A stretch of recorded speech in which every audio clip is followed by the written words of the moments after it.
Who are you?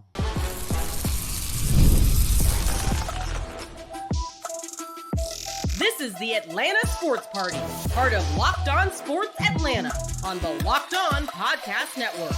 Your team every day.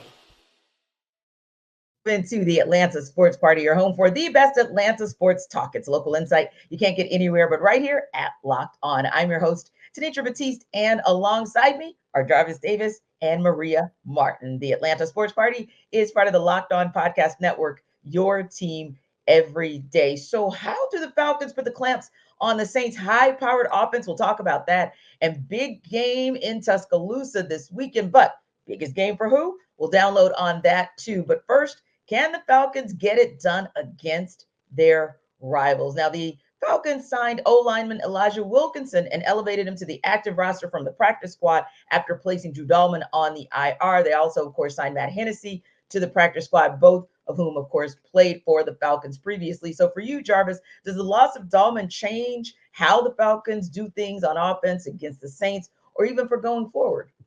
No, I don't think it changed anything because this offense has to establish an identity right now. Like this, we need to figure out who this team is. Are you going to be a team that's going to run 11 personnel and try to figure out what the defense does best and try to take advantage of that? Or are you going to say, hey, we're coming into your house and we're going to run the football down your throat, and then we're going to take those big shots down the field and to guys like Drake London and Kyle Pitts, and hopefully he can get involved a little bit more. So I feel like this is the game that, hey, who are you? Who are you, Falcons? Because this is a NFC South divisional game, and it's very important because this is the first of three. I know coaches don't want to ever talk about, hey, we're just taking one game at a time, but we can talk about it. Like this is a stretch run that pretty much is going to determine whether or not you can be seriously considered to go into the postseason.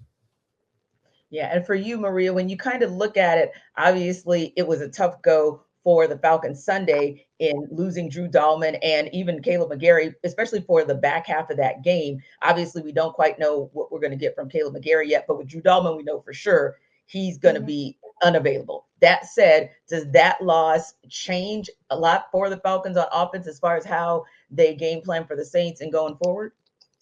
That's a good question. I don't really think so necessarily, just because although Drew Dalman is a massive loss and the center is such an integral part of the offensive line, as Jarvis very well knows, and I think that a lot of people don't pay attention to that enough and how critical that role is for a quarterback to be successful. The good thing is that Ryan has a ton of experience. He has 3 starts last year with the Falcons. He's been a part of this roster. The depth on this offensive line has been a really big piece. And it is different in the sense that, people want to make a big deal about the fact that he's left-handed and Drew was right-handed. And I even asked Kirk about that. He said, once the initial snaps come off the ball, you just kind of get used to it. It's not a big deal. He even chased down Ryan on the sideline and was like, hey, let's get on the same page real quick. Yeah. Give me a ball. And I asked Kirk that question yesterday, like, how quick were you to go over there and be like, hey, buddy, let's get on the same page? So communication is always going to be a big thing for Kirk. So I don't think game plan is going to be necessarily changing in that regard. However, I do think that it is just a different change of pace. Everybody's different when they play the center position, and so it's 2 different guys. However, I do think that the depth certainly helps them in that scenario. They're going to need that against the Saints front too. And Maria, I think you made an excellent point, as well as Jarvis, about the fact that, hey, it's not going to change things ultimately as far as how the Falcons approach this game. But 2, Kirk is a pro. And a pro goes and finds his replacement on the sidelines like Ryan Newsel and says, okay, let's go. Let's do this, that, and the third. So that was already starting in Sunday's game. You got to believe that they're going to be fully prepared for that come Sunday. Now, speaking of that, Maria, the Falcons are facing the Saints, as we mentioned, for their first big divisional matchup of the season. How crucial is it for this offense to show improve? And as Jarvis said, maybe establish its identity with that full-on breakout performance that we've been waiting for this season? Yeah, I mean, I think it's really important. I think it's the biggest thing. You have to see improvements offensively this week because now we're getting into the fourth game of the season. And as Jarvis mentioned, it's the first of 3 straight divisional games, and this is a really critical stretch in your schedule. I'm okay with 1-2 and what they've played so far. And your lone win in that scenario is an NFC opponent. That's okay with me. And I understand that they were right there with the Chiefs and they had a chance to win that game. 4th and 1 could have gone differently. If you block a different guy, XYZ, you can't go back and change the game. But if you were going to tell Falcons fans at the beginning of the year, you come out of this 1-2 and one of the better 1-2 teams in the NFL right now, a lot of people would have taken that. However, I do think that they are maybe a short yardage situation, a 3rd down conversion, or a 4th down conversion away from really getting this thing to click altogether. And these things do take time. I know people don't want to hear that, but it is very important to remember that it's not like you can just put somebody in there and everything click all at once. Does it happen in the NFL? Certainly it does. But more often than not, it is going to take some reps and some chemistry to get those guys together. I think they're right there. I really do. I think they're knocking on the door. We've shown glimpses of that several times, especially that opening drive for them against the Chiefs. And they do put together some drives where you're thinking, okay, this could be a very good offense. And not to mention the fact that Patrick Mahomes was asked about the Falcons after the game, and he said they are going to make a lot of noise in this season. They're going to get progressively better. And to get that from a quarterback who is seeing them for the first time, he's never been to Atlanta in his career, that's big. It's huge. And I do think they're right there. I think this would be the game you got to do it. Your division rival, building's going to be packed. It's going to be rocking. I expect it to be one of the better games of week 4. But if you were going to string together some 3rd down improvements and in those 4th down scenarios, get maybe one of those, this game is certainly the game to do that. Yeah. And Jarvis, I feel like it's the same way. You got the Saints, you got the Bucks, and then you got the Panthers. But if we're being honest about this, not only is it important as a divisional matchup, but it is your rival. And you have that bitter taste in your mouth. Like Maria said, Kirk Cousins also talked about the fact that Sunday night, couldn't sleep thinking about what happened earlier Sunday night. Monday morning, couldn't get that bad taste out of his mouth, and it just lingered and lingered. So if there's any way, I can't think of a better way for a team to get a bad taste out of their mouth and a QB to move on than to do it basically at the expense of your rival. Yeah, you have to. And because like understanding what this rivalry means and how important it is about establishing yourself. Like, who are you, right? Who are you offensively? Who are you in this division right now? Because you're going to pretty much get all 75% of your divisional matchups out the way within the next month or so. So that's the thing that I feel like is so important because, and here's the thing. One thing that I was thinking about, just looking at some numbers for as far as the Saints defense, they can take the ball away. They're up there, the top 10 in sacks, right? So when you think about it from that standpoint, they can go back to that first game that we saw. That can happen because the Saints defense has the ability to do that. So not playing clean. Don't turn the ball over, Kurt. Don't throw it to the other team.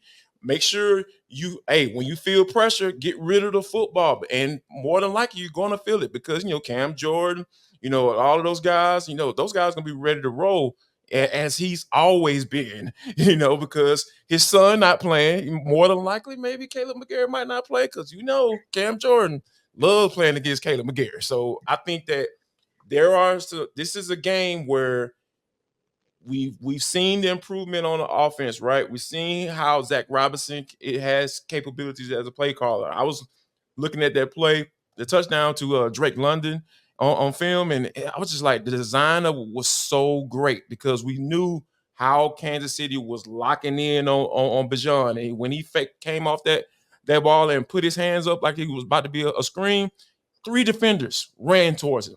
3 of them. And then Drake London wide open in the end zone. So I feel like, I like him. I'm liking what I'm seeing from Zach Robinson from a design standpoint. I feel like, this is the game for him to continue to progress. And we can't see Kirk Cousins out here turning the football over. So that's going to be the big key for this game going forward for the Falcons for sure. Yeah, and just as you guys mentioned, Raheem Morris mentioned it earlier in the week as well. He said when division opponents come to you like the Saints and they come to you down, we saw what the Eagles were able to do to the Saints last week. These are the games where you have to step up and they will determine a lot about who you are. Now, the Falcons, they need to put the clamps on the Saints' high-powered offense again in order to get another W. We'll talk about how they do it in the deep dive.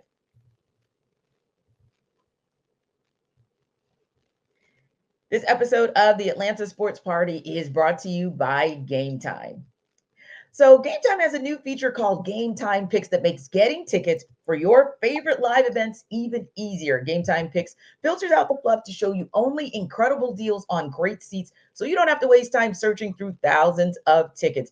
They also have seat views where you can get a panoramic view from your seat in the app before you buy, and the lowest price guarantee, or Game Time will credit you 110% of the difference. And Game Time ticket coverage is basically where your purchase is covered with the most flexible customer service policy in the ticketing industry. And that's so important. Right now, obviously, we're dealing with a hurricane situation. And those are the types of things that if you get a lowest price guarantee, you get an event cancellation protection or even a job loss protection. That's so important and so critical in what the customer service offering is for Game Time. So take the guesswork out of buying tickets with Game Time. Download the Game Time app, create an account, and use code LOCKEDON for $20 off your first purchase. Now, terms do apply, but again, create an account and redeem code LOCKEDON for $20 off. And after you wrap up the Atlanta Sports Party, go ahead and download that Game Time app today, because what time is it? It's game time.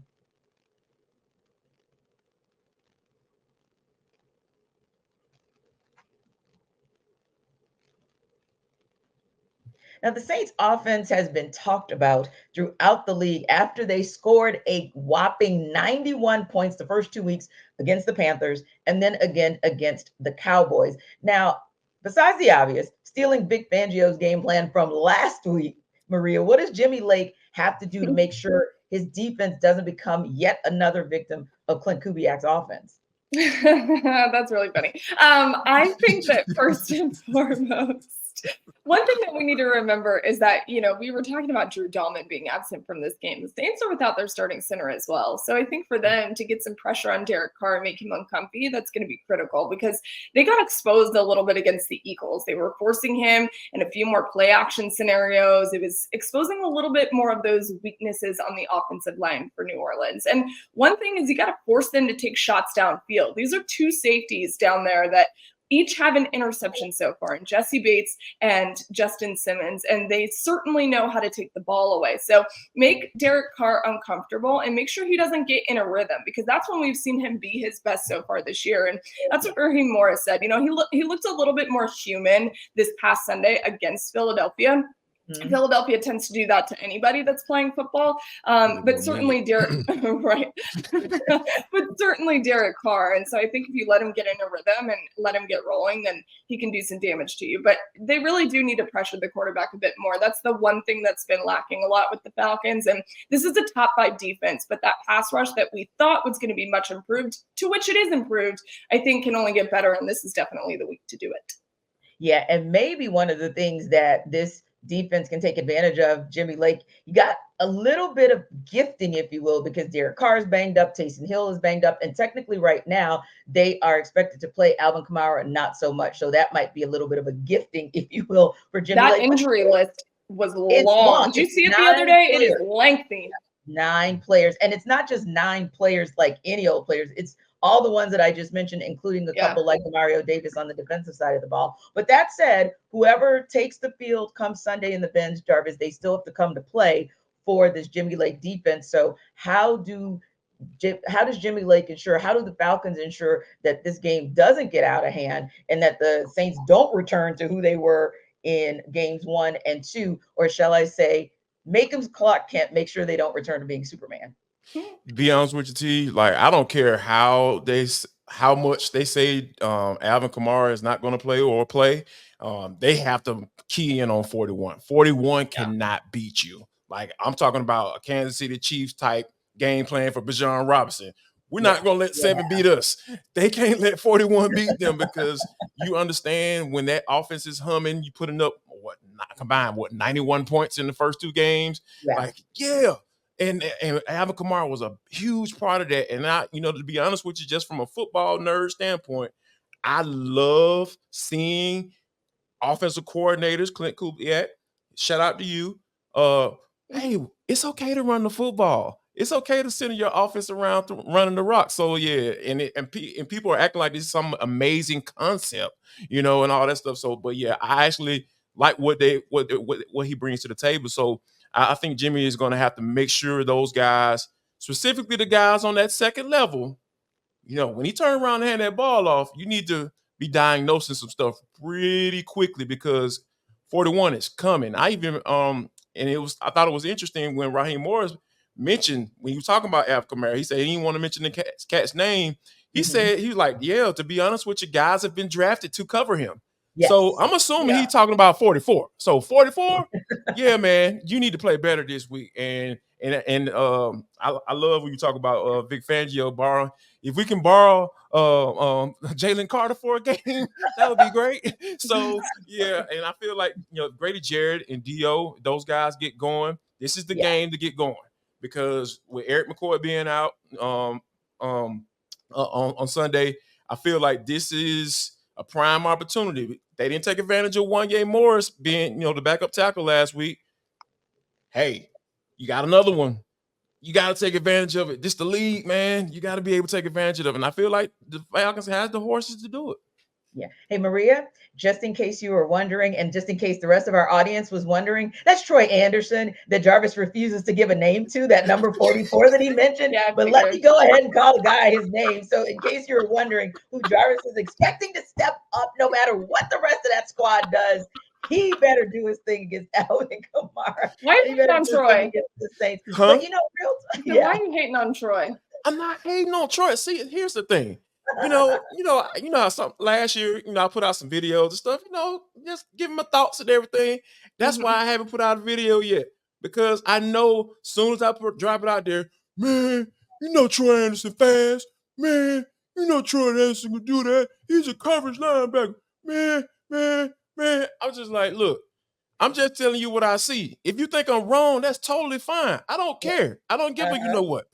But I can't deny what I see. My eyeball tell me this dude is not an instinctual linebacker. And that instinct is the number one thing that you have to have to play linebacker in this league. So yeah, if I don't see that on a consistent basis, I'm going to say something. I'm sorry. It's not hate. Anderson, you should ensure that you're the guy that keeps Alvin Kamara from going back to averaging 5.5 yards a game like he did against the Cowboys. And I think it's like 5.8 against the Panthers. You need to be the guy that makes him average 3.3 yards a game like he did against the Eagles. I got one more question for you guys. When you look at the defensive front, do the Falcons have the defensive front? Because Maria, you guys just mentioned it. Like, hey, can we get Jalen Carter? Like, can we pull him back down here for just a Sunday? So when you look at the defensive front for the Falcons, do they actually have the guns as the Eagles did last week to even hold the Saints to 12 points or even less? Jarvis, I'll let you start. So yes. The answer to the question is yes, absolutely. You trade for a guy who's gotten double-digit sacks in this league. Yes, you should be able to do something. Got Grady Jarrett, who we saw in game 1. Hey, he's back, he's healthy. So yeah, I think they can do this. They can do this. And for a guy like David Onyemata, I feel like just going up and down the defensive line. Yeah, they have advocated. Yes, get involved because they deployed Matthew Judon and unadvocated on both sides, and then had Dio and Grady right there on that defensive front. I want to see that. Jack Harrison was in there some too last Sunday. Yeah, and for me, it's a matter of getting to that point to be able to rush the passer, right? Because we know the Falcons defense has been in a lot of third and shorts and haven't been able to get off the field. That comes from not stopping the run. Going back to 41, you got to stop him. You can't have him getting 3 and 4, 5 yards on first down. And then you in second and short. And then Clint Kubiak got a two-way go. He can go anywhere he wants to from play calling standpoint. And you don't want to be in that situation because Rashid Shaheed or whatever his doggone name is, and Chris Olave, all those guys, they got weapons. They got guys that can get it done. So you don't want to find yourself in that situation. So yes, the answer to your question is yes, but they have to stop 41. You can't let him get off like that. Yeah, I mean, the Saints are clearly going to try to establish the run early, and that is very clear. And if they can do that, the Falcons may be in trouble. Now, one thing that I want everyone to take a grain of salt with is we talk so much about the pass rush and that, this defense collectively doesn't have a lot of sacks. They've been facing some really good offensive lines, okay? Like really good offensive lines through 3 games. And yes, they're near the bottom in sacks so far in the NFL, but I think that should improve. And especially once you go up against a banged up offensive line like the Saints. And again, like you're talking about, if this was ever going to be a game to where you can show that you have a pass rush and it exists and you can get there and provide that pressure, that would be the game right now. And I was really honestly excited about Zach Harrison in the reps that I saw him get against the Chiefs. I think that his ceiling is really high, and getting him involved a little bit more, the comfier he gets, I think is going to be great. I want to see more out of Matt Judon. We talked so much about how fantastic he was in the offseason, and we all know he is. I'm not saying he's not, but I just think that he can take it to another level, and he certainly can. And I think you should do it against the Saints. Unleash all that stuff that we've been talking about that's right there. And I know it's right there. Right now, on Sunday, let it go at the Benz. 1 o'clock, let's go, baby. Yes. Exactly. And you're going to have to, because I think the conversation we were having, well, it was a 2-part conversation. One was you have to stop letting those running backs get to the second level, because once they get to the second level on the Falcons, it's been like, that's all she wrote. And you shouldn't have your secondary, at least 2 of the 3 games, if not all 3, be at the top of the chain as far as tackles for losses and that sort of thing. Linebackers, you hear us? You got to show up on Sunday. Now, there's a big game in Tuscaloosa on Saturday where a couple teams are looking to see who's going to show up. But who is this the biggest game for? We're going to download on that and Around the Metro.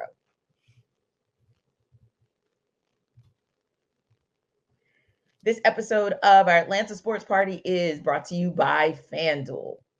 So, NFL fans, you can start the season with a big return on FanDuel, America's #1 sportsbook. And we know that we're now heading into the 4th week of the season, but it's still kind of early. So there's still time for you to get that big return on FanDuel. When you get a hunch in the middle of the game, you can check out the latest stats, view live play-by-play, and so much more on the same page where you place your bets. So you get started with $200 in bonus bets guaranteed when you place your first $5 bet. Now, again, that's when you get a hunch in the middle of the game. You know how sometimes maybe ending the second quarter or the beginning of the third quarter, you start to kind of feel or have a sense of where a game is going to go? Well, you can check out the latest stats. You get that hunch. You can view live play-by-play and so much more on that same page where you place your bets. So you can get started with just $200 in bonus bets, and that is guaranteed when you place your first $5 bet. So visit FanDuel.com to get the season started with a big return on America's #1 sportsbook. That's FanDuel.com.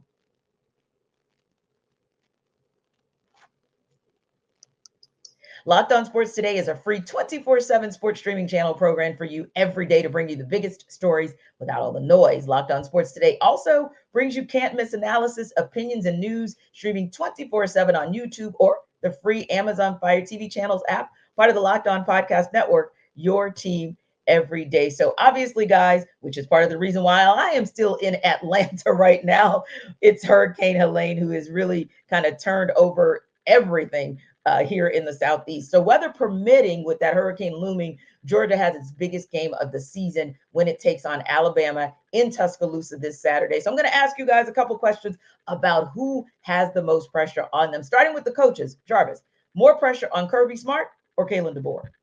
To be honest with you, I want to say Kalen DeBoer, but man, I think Kirby got to go ahead. He got to get this dub. You got to get this dub, because when you think about the history between he and Nick Saban and how Nick Saban has potentially kept him from getting having 4 national championships instead of 2.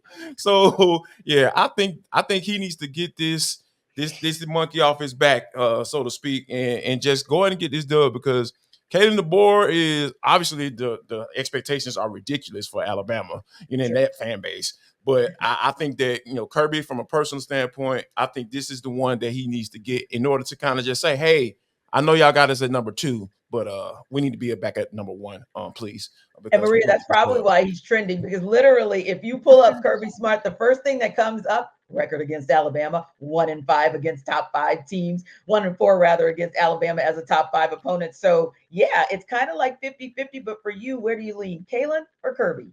I definitely lean Kirby, no question. I mean, yes, the expectations are sky high for Kaleb DeBoer in Alabama, but he doesn't have streaks on the line that Kirby does. And again, it's not like Kirby really pays attention, but he's very well aware that they exist. They've won 42 straight games in the regular season and 16 straight games on the road. That all goes away if you lose to a first-time head coach in Tuscaloosa. And he's still going to be the king of college football right now in my mind, Kirby, but this is a big one. And there's so much that we talk about when it comes to the rivalry between Alabama and Georgia, the fact that they made up at the end of the year every year, it feels like, and you just want to see Kirby get it done because I think there's more pressure in that scenario than Kaleb. If Kaleb wins, he's automatically the next best thing in Tuscaloosa, no doubt, no questions asked. But if he loses, I don't think it's an end-all be-all for that program.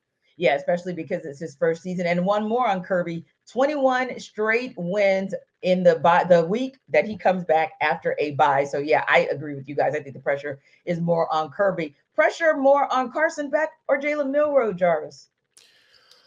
I'm gonna have to go with Jalen Milroe because I feel like he has a chip on his shoulder because coming into Alabama being told, hey man, you probably need to switch positions, and I think that for him to kind of take that, internalize it, and use that to get better and be a better passer from the pocket because if your goal is to get to the NFL, that's what they're gonna look at. They're gonna look at that's great, you can run the ball. But can you throw it? Can you throw it on time? Can you throw it? Can you throw your guys open? And taking it a step further. So I feel like Jalen Milroe has a lot to prove to the national pundits and this NFL scouts because there are going to be a lot of them in Tuscaloosa. I'm sure every team probably is going to have representation in their press box. So probably some local paper is a little upset right now because. Hey, they've been moved because the Carolina Panthers are going to be taking having some representation down there, looking at another quarterback. Sorry, Bryce. About for you, Maria. For Jalen me, or Carson? Yeah, for me, I think that there's more pressure on Carson Beck, actually. The last time that we saw him play against Kentucky, whether it was his fault or not, which I don't believe that a lot of what we saw on offense was solely predicated on what Carson did or did not do. However, his numbers were nasty. And I think that that's the last thing that you know of Carson Beck. And he really hasn't lived up to the Heisman hype that everyone thought he had at the beginning of the year so far this season. Granted, it's early, but I think he just has a little bit more to prove. And to go on the road and get a win against a team, against a very good quarterback. Jalen Milroe is very, very good, and I think he's going to give them a lot of issues, and what they're going to try to do is make Carson play from behind. They're going to try to get him to throw it 40 times in the ballgame if they can help it. Alabama's certainly going to try to make some plays because we know Carson can be a little dicey when that happens. So I certainly think it's way bigger for Carson than it is for Jalen. And Jalen's been playing really well so far for Alabama. So I think that the pressure leans on Carson, and all that Heisman talk has kind of died down for Carson a bit. So this is the time where you can elevate it back up. Actually. Yeah. Now, as in he's fallen to like 10 in the FanDuel odds, if you will, whereas Jalen Milroe has continued to jump up in those odds. And yeah, I would have to agree with you because while Jalen Milroe kind of put some pressure on himself with his commentary about UGA saying, quote, I'm big on body language and looking into the opponent's eyes. UGA looked defeated and didn't want any more of that. That's what he said after that game last year, right? The championship game. But I agree with you as well. I think it's Carson because those expectations were so high and he's been solid at best, but 50 hasn't been consistent. Yeah, you get 160 yards against Kentucky. And granted, nope, you didn't throw any picks, but man, you threw a couple of balls that were right there close to being intercepted. So yeah, I think it's on him. And then finally, when we look at bigger picture, more pressure on the Dogs or more pressure on the Tide? It has to be, the Dogs here because they are the better team. They are the established team.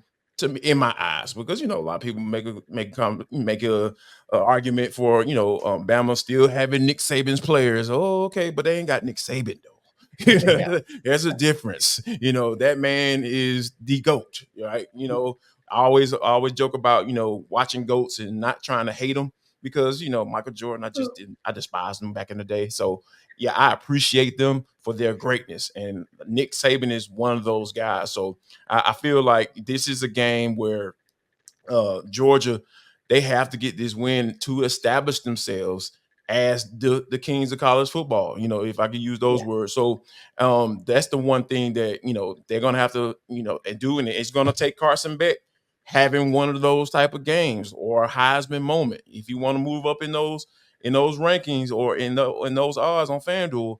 Man, you got to have one of those games. I'm a little mixed here, to be totally honest with you, because, in some regards, Alabama, there is nothing for them to lose, right, at this point in the year, because it's not like, as you mentioned, Jarvis, they have a Nick Saban-led football team. It's Kaleb DeBoer, fresh start. He's trying to establish himself in college football with a blend of his players and Nick's. But on the other hand, I think Georgia is the kings of college football. Forget the number 2 ranking. I don't think it matters at this point in the year. This happened to Georgia last year as well. And it's just more of a talking point for everyone than anything else. And granted, they probably did deserve to get bumped down after that game against Kentucky. However, I don't know. I mean, I do think that there's a lot of pressure on Georgia. But if they lose this game, I don't think all of that goes out the window. And the conversation that Kirby's not the best in college football right now goes away. Like, I don't think that that's true. However, I do think that what a lot of people are overlooking, and Jarvis, you kind of mentioned it, is that Nick Saban's not going to be on that sideline. And so a lot of people think this automatically gives Georgia a leg up. I don't think so. I think Alabama goes into this game knowing that if they win, there is a massive conversation in is Alabama back ? And so I don't know. I'm a little bit split 50-50. I don't think there's really more pressure on one than the other, which is a very annoying answer, but that's what I got for you. No, I understand, because pressure-wise, I would say it's the Dogs, but importance-wise, might say it's Alabama, because when I say pressure for Georgia, I'm thinking, hey, if you can just get one of those 3 out of the way, meaning Georgia, Texas, and Ole Miss, just get one of those wins out of the way early, and then if you get over to this other side with the Tide, it's probably more of an important one, to your point, to establish Kalen DeBoer and who he is and what he means to this program. Now, real quick, guys, because we know weather is still what the conversation or the talk of the town is. Can I say something real fast, really fast? I just want everyone to know Georgia's not going to be undefeated at the end of the year. They're going to lose a game. So I don't know where it's going to come from, but they have a really tough schedule. They're going to lose a game. So there you go. Yes. Now, and that's why I said of those 3, it'd be nice for you to just get a win out of the way and just move on with yourself. Now, the Braves are scheduled to play a doubleheader against the Mets Monday because of the hurricane that rescheduled yesterday's game and today's game. There has been a lot of backlash on how Major League Baseball handled it when they knew this was coming. So, JD, for you, how could MLB have handled this situation differently?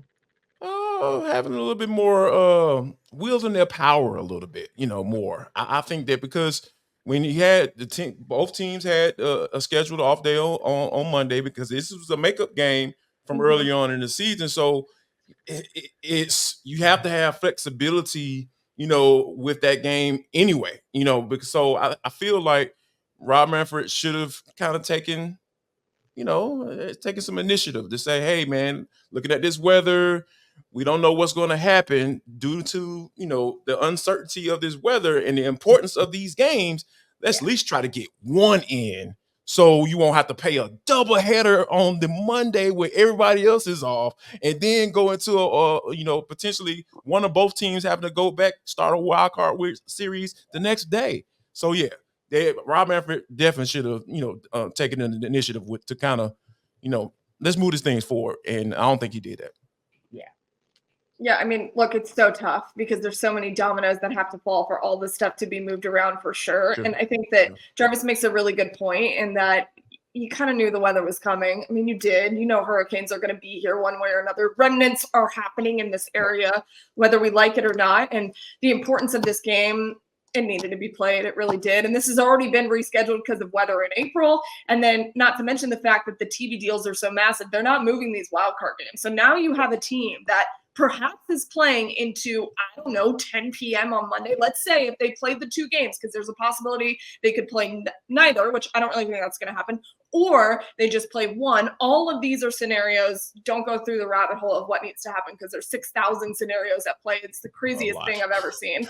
Yes. But seriously, you have a team that could be playing until 10 or 11 p.m. at night, champagne showers, all that fun stuff, whatever. Then they get on a plane because they're not playing at their home ballpark, and they're going to go to what? Los Angeles, Milwaukee, and play the next day? That is garbage. I think it's terrible. It's terrible for whatever team. But hey, you know what? I'm saying it's garbage, but the breaks for Atlanta have not been good in the past.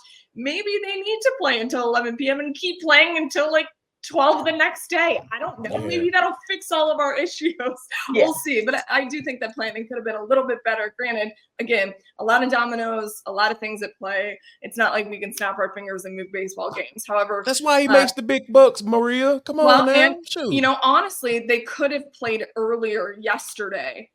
Easily. That would have been, there it is. There it is. The tarp was off earlier in the day. So Rob Manfred, if you need consultants, you got them right here. Thanks to our everydayers for making the Atlanta Sports Party your first listen of the day.